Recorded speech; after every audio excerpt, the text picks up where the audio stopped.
Hi, my name's Tim from HP3 and I'm just going to talk to you about a concept I've been going through with my athletes recently, which is the idea of a 5-minute action.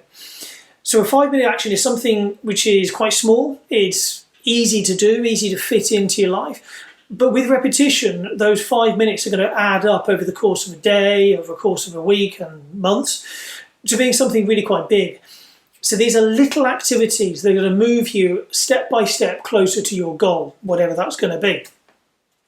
So we've been talking about using these 5 minutes to work on maybe some particular weaknesses that people have got. So that might be doing some mini stretching routines.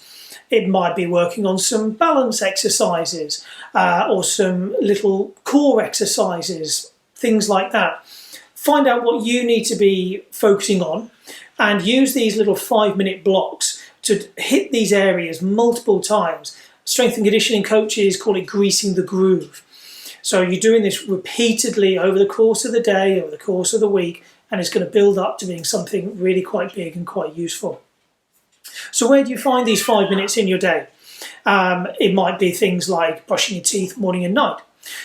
But during the rest of the day, the obvious one for me is brew time. So if anybody like me who likes a good few cups of tea in the morning, I'm getting through at least 3 cups of Yorkshire tea in the morning at the moment. So Yorkshire tea needs about 4 to 5 minutes to brew. So perfect for doing, again, good 5, 10, 15 minutes worth of extra little exercises.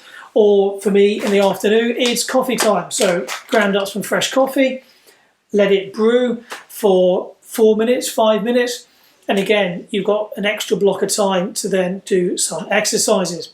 So what I'm now going to do is show you a few things you could be doing whilst I'm waiting for my coffee to brew. Okay, coffee in, timer on, let's go. One example of some exercises you could be doing whilst you're waiting for your coffee to brew are things like some heel raises. So if you've had Achilles or calf problems in the past, this is a really good one to incorporate into your routine. So it might be just working on some double leg heel raises or moving on to single leg heel raises. If you need to hold on for a bit of balance, that's absolutely fine. Otherwise, also work on some balance and proprioception by doing it without holding on. If you need to work on some flexibility, then again, it might be staying in this position, but moving into, for example, a calf stretch.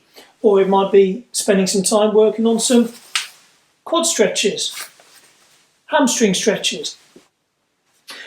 One of my favourite exercises to do during this time is working on some adductors, so some groin strength, some hip flexor strength, and also to clean the floor. This is what I'm doing.